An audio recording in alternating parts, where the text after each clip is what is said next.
నమస్తే, welcome to పురాలోకల్. ప్రస్తుతం మనం గాంధీ భవన్లో ఉన్నాము. బతుకమ్మ సంబరాల కోలాహలం అయితే పెద్ద ఎత్తున జరుగుతుంది ఇక్కడ. ప్రస్తుతం మనం కాంగ్రెస్ అధికార ప్రతినిధి భవానీ రెడ్డి గారితో ఉన్నాము. దాదాపు 10 సంవత్సరాల తర్వాత మీ ప్రభుత్వం వచ్చింది. మీ ప్రభుత్వ హోదాలో మీరు ఇప్పుడు బతుకమ్మ పండుగ జరుపుకుంటున్నారు. ఎలా అనిపిస్తుంది మీకు? చాలా బాగుంది. అంటే చిన్నప్పటి నుంచి బతుకమ్మ ఆడుతున్నాము. బట్ ఇది మన కాంగ్రెస్ ప్రభుత్వంలో ఆడుతున్న బతుకమ్మ. బట్ ఊర్లలో ఇంతకుముందు ఉన్న సాంప్రదాయ బతుకమ్మలను తీసుకురావాలని చెప్పి మొన్ననే గౌరవ ముఖ్యమంత్రి గారు ఒక పిలిపించారు. ఇట్లాంటి డీజేలు రణగొన ధ్వనుల మధ్యలో కాకుండా సాంప్రదాయానికి పెద్దపీట వేద్దాం అన్నట్టుగానే ప్రాసెసింగ్కి బతుకమ్మ అట్లా అన్నిటికీ ప్రొసెషన్కి డీజేలకి ఇట్లా అన్ని బంద్ పెట్టి చక్కగా ఆటపాటలతో అందరూ కూడా ఆడుకున్నారు. తొందరనే 3 గంటలకే దాదాపు అందరూ బతుకమ్మలతో వచ్చిండ్రు.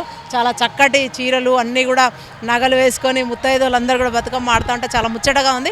ఇట్లాగే రాష్ట్రం అంతా కూడా సంతోషాలతోని అందరితోని ఆడబిడ్డలందరూ ఆనందంగా జరుపుకోవాలని కోరుకుంటా ఉన్నాం. ఈసారి మరి బతుకమ్మ చీరలు ఇవ్వట్లేదు అంటే దానికి బదులుగా వేరేమని ఇస్తున్నారా ఏంటి? మరి ఏం ప్లాన్ చేశారు? మొన్ననే ముఖ్యమంత్రి గారు చెప్పిండ్రు చీరల బదులుగా డబ్బులు ఇద్దామని చెప్పి. సో డబ్బులు ఇవ్వబోతా ఉన్నారు. అండ్ అపార్ట్ ఫ్రమ్ దట్ దానికంటే కూడా మహాలక్ష్ములందరికీ కూడా ఫస్ట్ మన స్కీమ్ మనతోనే స్టార్ట్ అయింది. ఉచిత ప్రయాణం అనేది అగైన్ ఇట్స్ ఏ కానుక. తర్వాత 500లకు సిలిండరు, 200 యూనిట్ల వరకు ఎలక్ట్రిసిటీ ఫ్రీ అనేది, ప్లస్ ఇప్పుడు ఫ్యామిలీ డిజిటల్ హెల్త్ కార్డు ఒకటి వస్తుంది, ఫ్యామిలీ డిజిటల్ కార్డు. సో దాంట్లో అన్నింటి కూడా పథకాలందరూ అర్హులందరినీ కూడా లబ్ధిదారుని ఒకటే దాని కిందకి తీసుకొచ్చి నిజంగా కూడా అందరికీ అంటే వీళ్ళకి అందినాయా లేదా చూడడం, ఎవరెవరు మిస్ అయిన అనేది చాలా ఈజీ అవుతుంది. సో ఇట్లాంటి చక్కటి అన్ని మంచి ఇంప్లిమెంటేషన్ చేస్తే కనుక ఇవన్నీ కూడా చాలా బాగా ముందుకెళ్తాము. అండ్ రాబోయే రోజులలో ఇంకా మహిళలకు అందరికీ కూడా పెద్దపీట వేసేది కాంగ్రెస్ ప్రభుత్వము. సో అందరం కూడా మంచిగా ఉందామనే ఉద్దేశం ఈ బతుకమ్మ పండుగది. ప్రతిపక్ష వాళ్ళు గత 10 సంవత్సరాలుగా పెద్ద ఎత్తున బతుకమ్మ నిర్వహించిన పరిస్థితి, మరి ఈసారి వాళ్ళు నిర్వహించట్లేదు పెద్ద ఎత్తున, కారణం ఏంటి?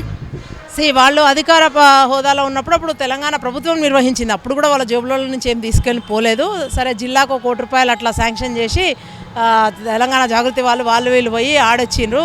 అది వేరే విషయం. దానికి ఎందుకు ఇప్పుడు బతుకమ్మలు అందరూ మహిళలు సగర్వంగా తీసుకొస్తారు, ప్రతి ఇంటి నుంచి చాలా బాగా ఆడుతున్నారు. ప్రభుత్వం వాళ్ళని నిర్వహిస్తోంది.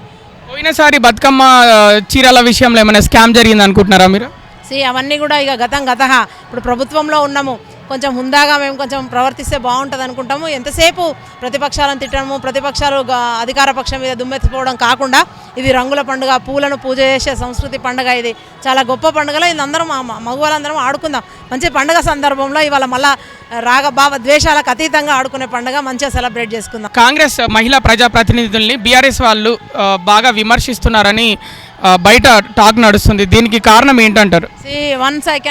One thing I should tell here, Congress అనే కాదు ఏదనే కాదు, డిస్పైట్ ఆఫ్ ఎవ్రీథింగ్ మహిళలను ఎవరిని కూడా కించపరిచే విధంగా ఎవరు మాట్లాడద్దు దయచేసి.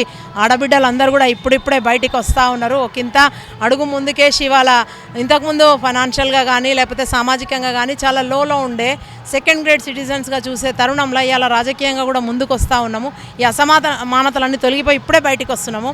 ఇట్లాంటి బయట అందరూ కూడా విమర్శలు చేస్తూ ఉంటే నిజంగా ఒకంత బాధ అవుతూ ఉంటుంది. మహిళలకు బయటికి రావడం ఇబ్బంది అవుతుంది. దయచేసి మహిళలను ట్రోల్స్ చేయడము, మహిళల మీద అనుచితంగా మాట్లాడడం అందరూ బంద్ చేయండి.